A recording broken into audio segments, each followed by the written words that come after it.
Hola, soy Claudia, paz y bien.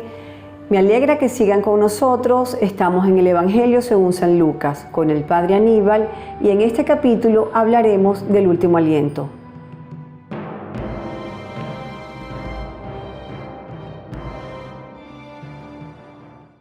Padre, volviendo con el tema de la pasión. Cuando Jesús viene apresado y es llevado ante el sumo sacerdote y es llevado ante Pilatos.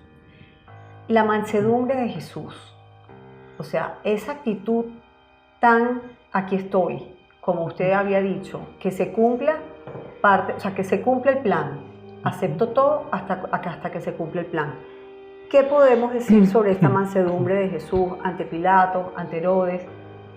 Sí, es muy significativa la postura de Jesús frente a estos personajes, Herodes, Pilato, ya los sumos sacerdotes, porque solamente con esta actitud se puede continuar en una situación tan complicada como esta que le toca vivir a Jesús.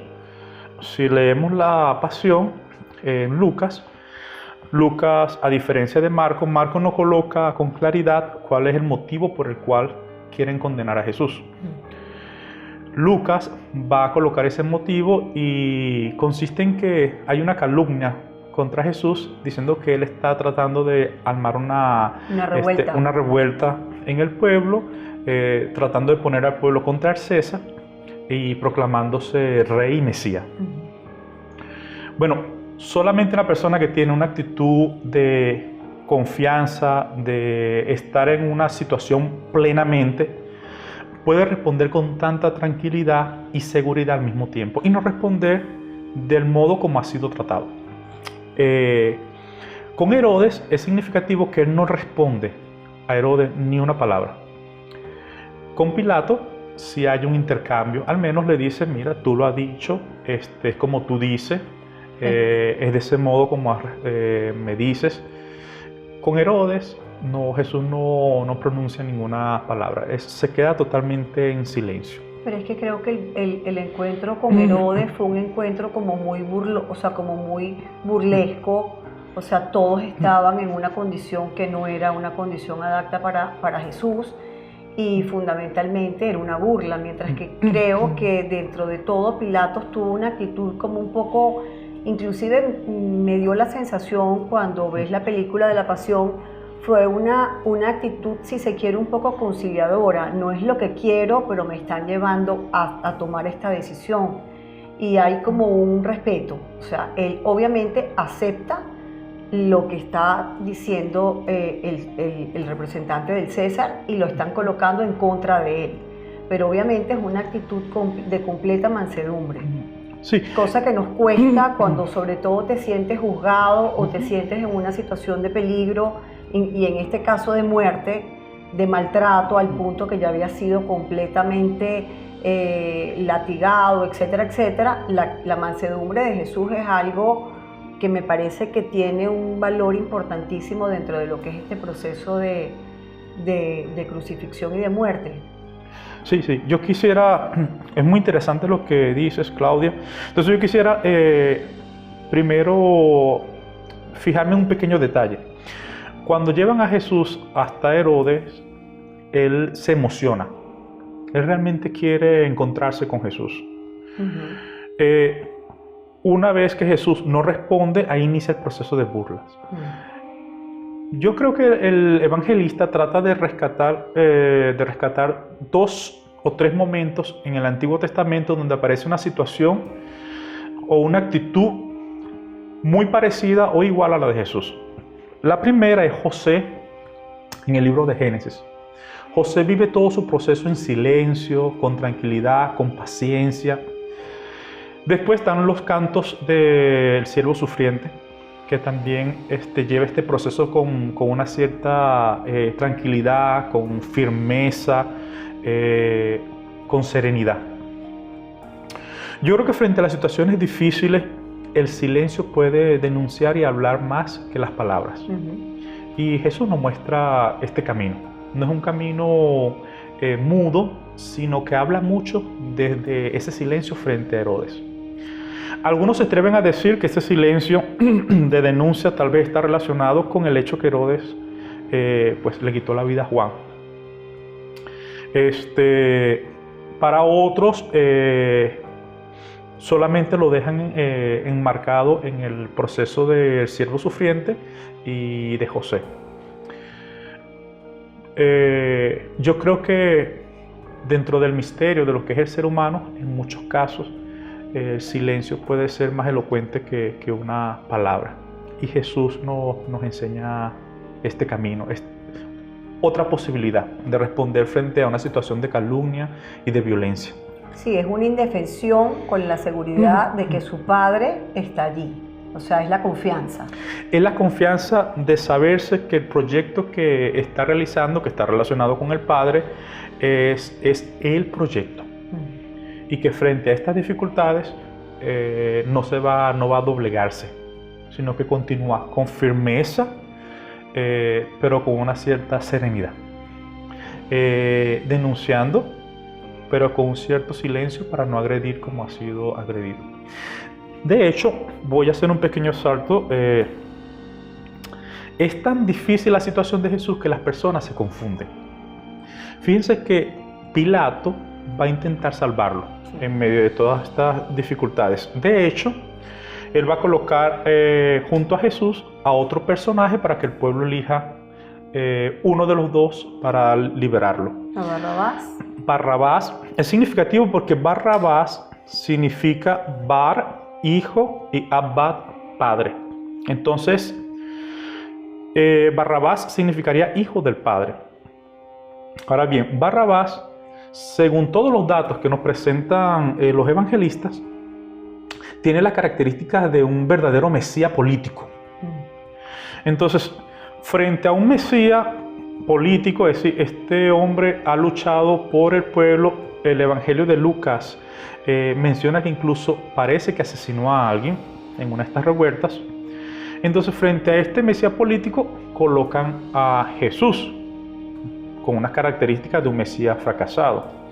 Pero no solo eso, sino que Orígenes dirá que, al menos los manuscritos que él lee, en muchos de estos aparece Jesús Barrabás, es decir, Jesús, hijo del Padre. Realmente es un título mesiánico. Entonces, las personas tienen que confrontarse o tienen que elegir entre dos mesías. El mesías fracasado Jesús y este mesías que da la impresión que responde a las expectativas del pueblo. ¿A dónde voy con esto? La pasión nos enseña que frente a situaciones o realidades complejas, no necesariamente aquella que pareciera responder más a nuestras expectativas es la adecuada. Jesús, con su mansedumbre, con su sencillez, es el camino realmente que Dios nos va mostrando. Barrabás, aunque tiene todas las características de un Mesías, incluso el nombre más completo que el de Jesús, con más características de un Mesías, la historia nos confirma que no era el camino. Sin embargo, el pueblo escogió. Entonces, frente a situaciones difíciles podemos equivocarnos si nos dejamos llevar por el cumplimiento de nuestras expectativas. Y de allí un tema importante que aparece en la pasión, el discernimiento. El discernimiento es no dejarnos llevar por los primeros datos que nos presenta la realidad, sino con paciencia, que es lo que Jesús nos enseña, profundizar y ver lo que Dios nos quiere decir, porque nos podemos confundir. Entonces es significativo esto de Barrabás y Jesús, dos tipos de Mesías, y el que tiene más características, el de la mansedumbre, el que no es agresivo, el que no es violento. Resulta que ese que parecía fracasado por su modo de abordar la realidad es el que nos presenta realmente el proyecto de Dios. En el último aliento tratamos el tema del Mesías. Al pueblo se le presentan dos tipos de Mesías. Uno, Barrabás, el otro, Jesús. Sin embargo, el pueblo se dejó llevar por las expectativas de este mundo y eligieron a Barrabás. La invitación es a profundizar sobre los Mesías, a profundizar sobre las posibilidades de Dios presentarse en nuestra historia. Dios va germinando como una novedad en la historia. Queda de nuestra parte entenderlo, buscarlo, aceptarlo y seguirlo. Bueno, finalmente Pilatos no le quedó otra alternativa que entregar a Jesús para que venga crucificado. La crucifixión, ¿a quién estaba, vamos a decir, destinada? ¿Quién venía crucificado? Hay varios datos. Hay una cita de Deuteronomio donde aparece por primera vez en el Antiguo Testamento este tipo de ejecución. Al menos es una alusión. Pero la historia nos dice que posiblemente fue un tipo de ejecución ejecutado, ejercido o realizado más por los romanos.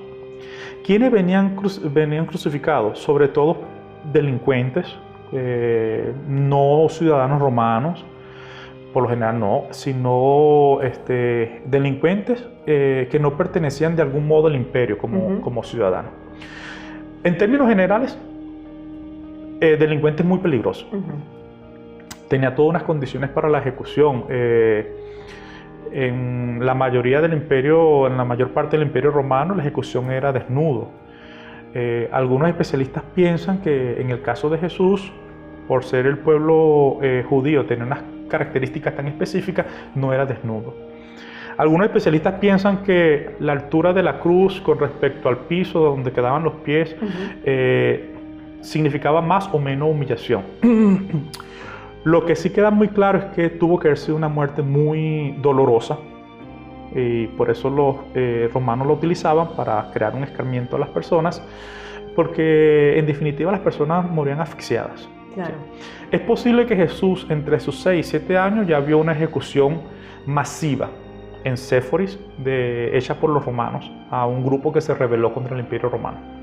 Entonces la imagen de Jesús posiblemente la tenía ya en su mente, en su cabeza, y había vivido el dolor que suponía esto para el pueblo y lo que podía suponer para las personas. Sí, un dolor que vive terriblemente su madre y los apóstoles. O sea, esa madre ante la cruz creo que es una figura que, bueno, que todas las madres, y que en cualquier dificultad, yo creo que no hay la dificultad de un hijo, no hay madre que no piense en María delante de la cruz. Sí, María es un ejemplo realmente de un cristiano pleno, porque se suma en ella la humanidad de una madre y también la condición de un discípulo, de un seguidor. En Lucas, el discípulo prototipo es María, es la discípula. Y María se mantiene frente a la cruz a pesar de todas las dificultades. Pero nos muestra también el triunfo del proyecto de Jesús. Hay un dato significativo, bueno, hay varios. Lucas nos presentará algunos elementos que aparecen en los otros evangelios, pero él lo va condensando. Por un lado, están los dos ladrones. Hay uno que inicia un proceso de discusión o trata de exigirle a Jesús que se libere. El otro, en cambio, reconoce a Jesús en medio del dolor, la dificultad y estando en su misma situación como Dios.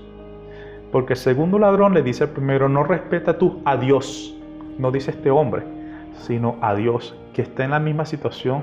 Tú te lo mereces, pero él no. Así que después de todo este proceso tan difícil, la mansedumbre de Jesús se ve reconocida. Se ve tan reconocida que el centurión finalmente reconocerá: realmente era un hombre justo e inocente. Y los que se burlaban irán golpeándose de pecho, se arrepienten. Entonces, esto por un lado. Lo otro es que el velo del templo se rompe, de arriba abajo, lo cual significa para los especialistas que la relación entre Dios y la humanidad queda totalmente abierta, que es la recompensa más grande al triunfo del proyecto de Jesús. Dios y la humanidad pueden dialogar. Qué bello. Yo lo veía más bien como como un castigo. Se rompió el velo. O sea, más bien es una conexión que desde ese momento Jesús se entrega por los pecados del mundo. Sí, el velo era algo que dividía entre las personas que quedaban fuera del templo y del velo en adelante era la parte más sagrada, donde solamente el sumo sacerdote podían entrar y algunas personas muy específicas. Sin velo ya no hay nada que separe entre el lugar más sagrado y el lugar donde están la mayoría de las personas. Entonces, ese es uno de los grandes triunfos de Jesús. Entonces, bueno, yo quedo así como muy contento por ese mensaje que la pasión nos va dejando sobre la relación entre Jesús, Dios y la humanidad. Así es. Una vez apresado, Jesús es llevado al Gólgota y finalmente es crucificado. En todo este camino lo acompañan las mujeres de Jerusalén, lo acompaña su madre, en todo el camino lo acompañan la Verónica.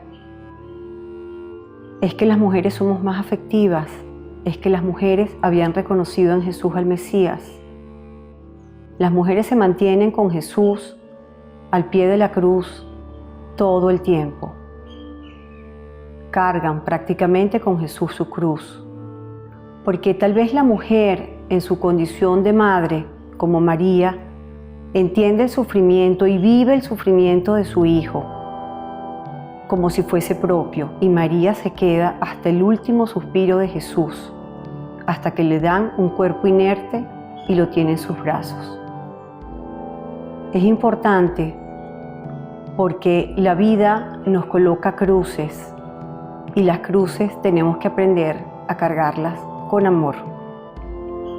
Llegaremos al Gólgota, pero también nos dará la resurrección.